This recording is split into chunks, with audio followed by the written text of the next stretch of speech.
All right, so today we're gonna hook me up to the new X. So this is an electrical stimulation machine. So what it's gonna do is we're gonna place the electrodes on my chest. Since we're gonna do chest and shoulders today, place electrodes where we want to stimulate contraction, and I'll be able to adjust the voltage going to the electrodes. And the more that I turn this machine up, the more that we're gonna get electrical current to cause contraction. So I'll turn it up and I'll get a harder contraction in my chest.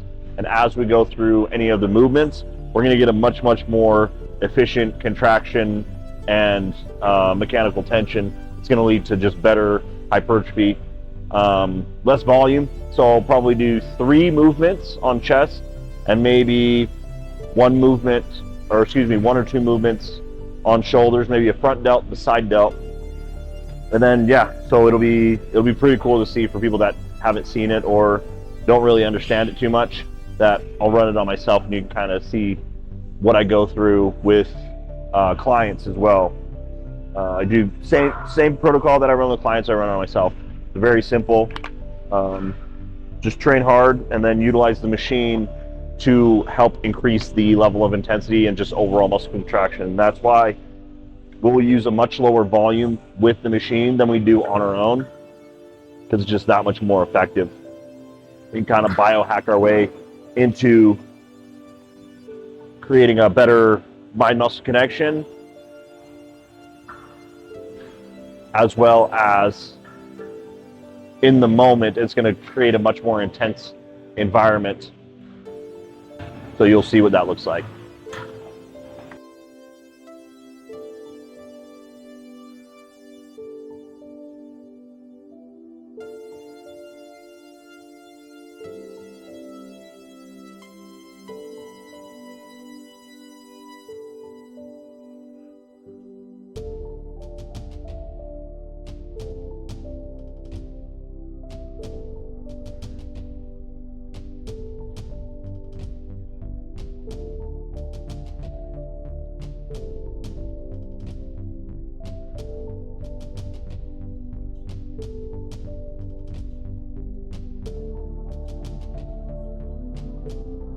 Wires on the left side instead of wires on the right side. Run these electrodes.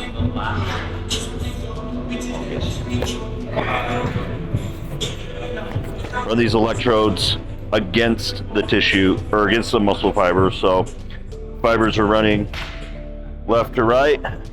Run the wires, the electrodes up and down, so we can stimulate as many fibers as we can.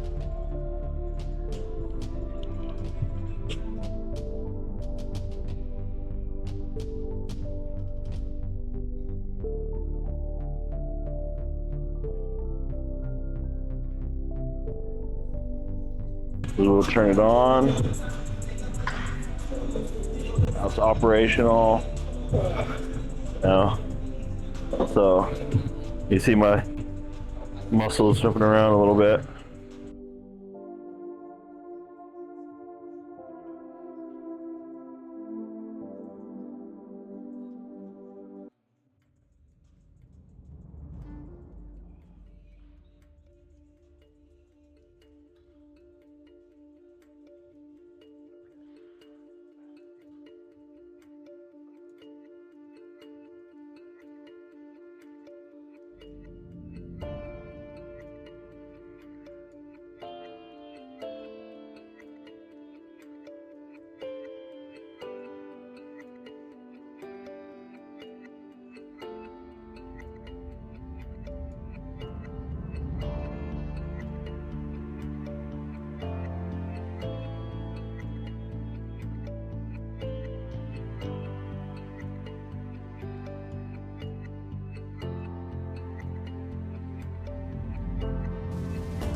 Dropped my food pretty significant amount, so that might be it.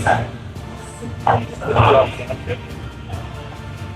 think my calories are right around 3,000 on training days, about 2,500 on rest days.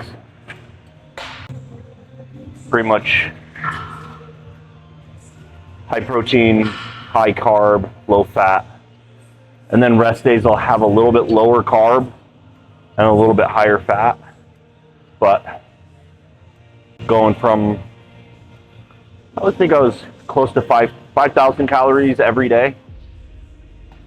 So slowly bringing it down, implementing cardio right now, 30 minutes a day,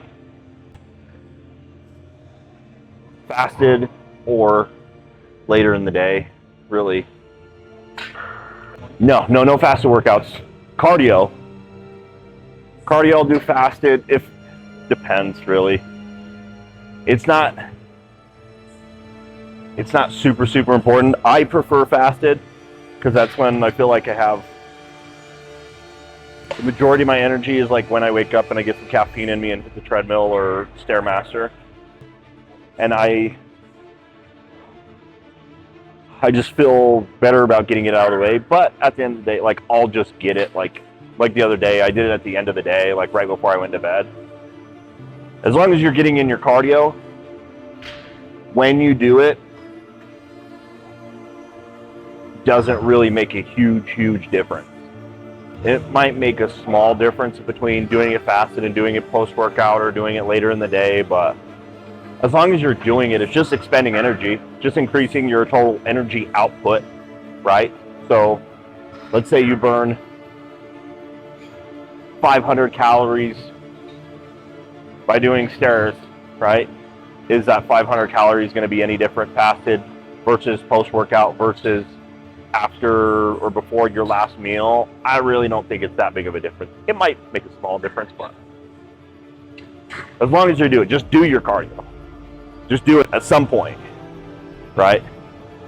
Because you're just burning fuel. That's all cardio is, just burning excess fuel.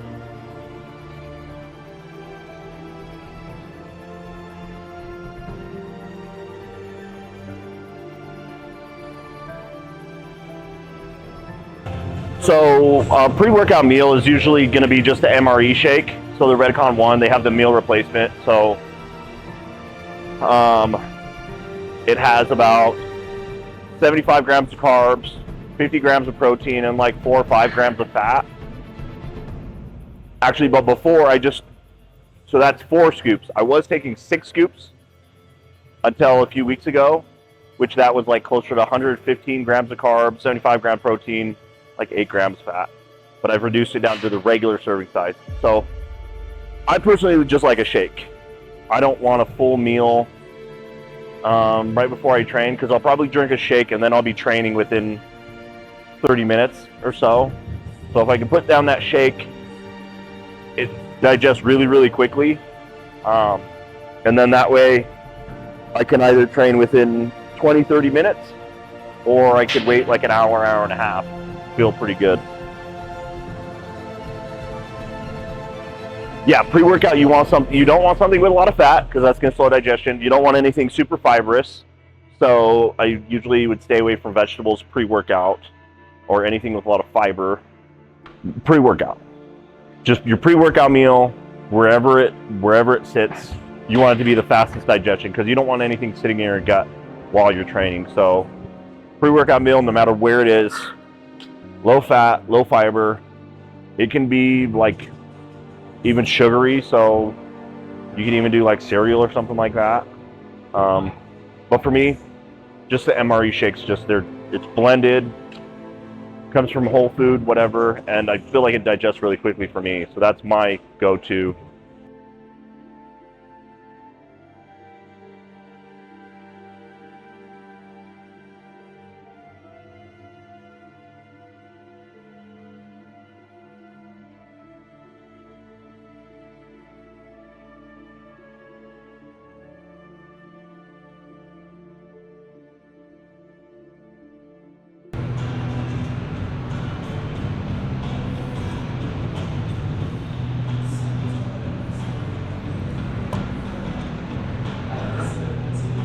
Okay, that'll be good. My left shoulder's acting up a little bit. I want to push it. Got to be better about my stretching and mobility. That's good. But that's the benefit about this machine is just that low amount of volume and low amount of exercise that we did. It's going to be about as good as like a regular, hour and a half workout. We took about an hour, but we probably did like maybe 60-70% of my regular volume, but it's going to be just as effective. So you just need to get, right now I'm prep. If we grow a little bit, great, but it's mostly just maintaining what we already have and just not losing any tissue. So just need some really good stimulation, and then just a little bit of breakdown might cause a little bit of growth, but main goal is just always retain as much as possible and just get shredded. So we'll go hit a few rounds of posing real quick, and then that'll be good for today.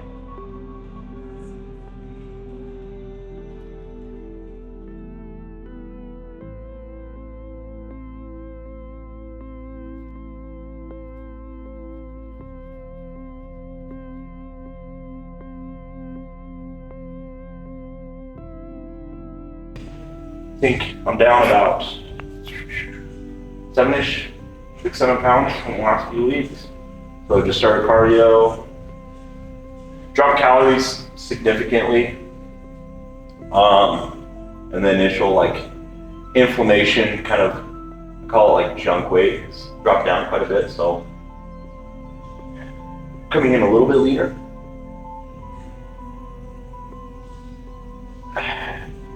And hitting some poses. Now we look, it's far out. I think we're 14 and a half weeks, or no, 13 and a half. Yeah, so these are just mandatory bodybuilding. So front relaxed, side relaxed, and then this is rear relaxed. And even though they're called relaxed, they're anything but.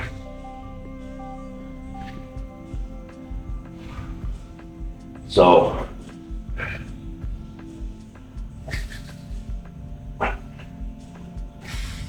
practice this early. That's the thing, is like most guys, I think, especially starting out, you don't realize you need a lot of repetitions with posing to get really good at it.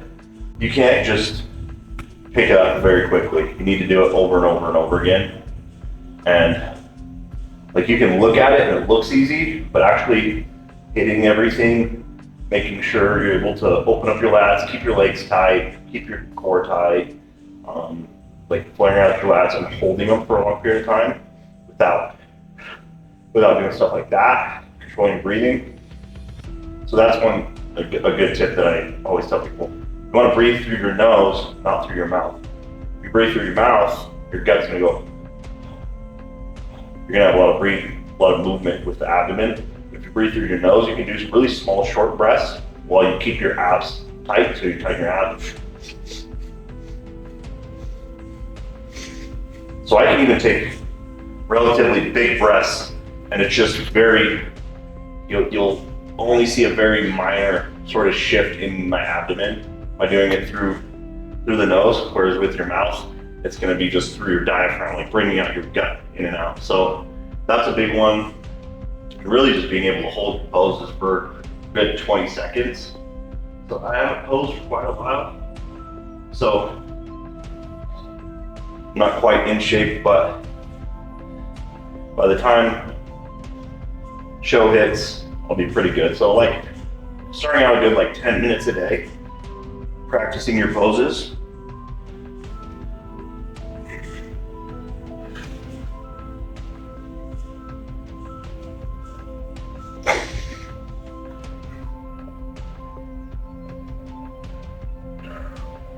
Let's say you're in like a front double bi, right? So you come into a front double bi and you're holding it, you need to take a breath. If you can, that's a good point, you can reset where if you throw your hands in front of it like this, you might be able to get a few breaths and not see too much. So,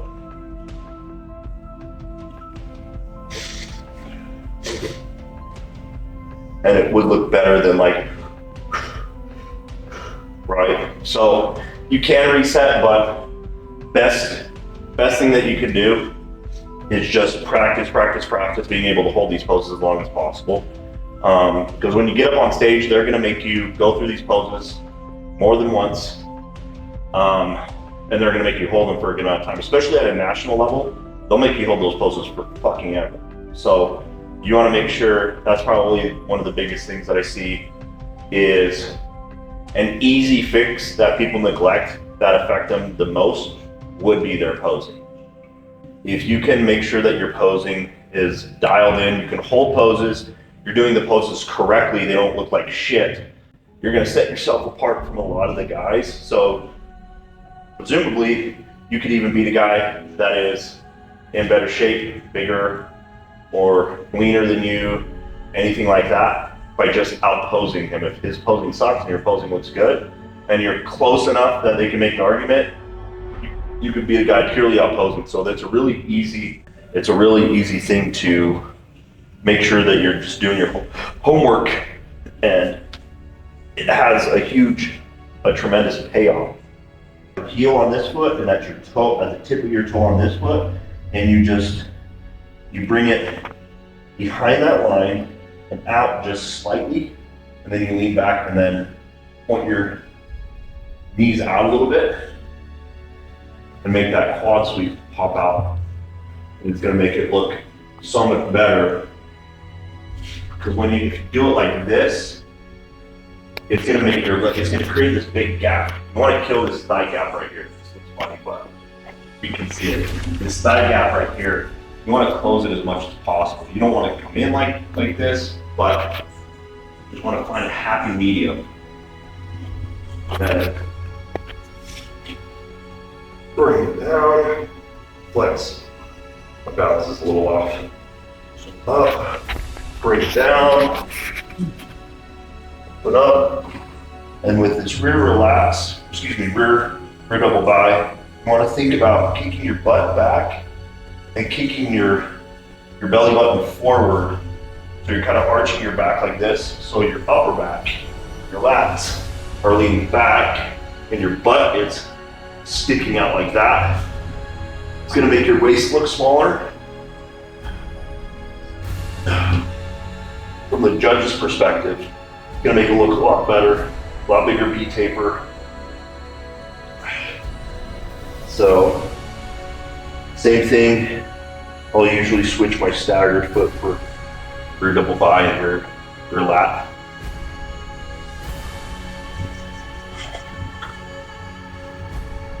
I can tell my left trap and my left shoulder a little bit more bound up.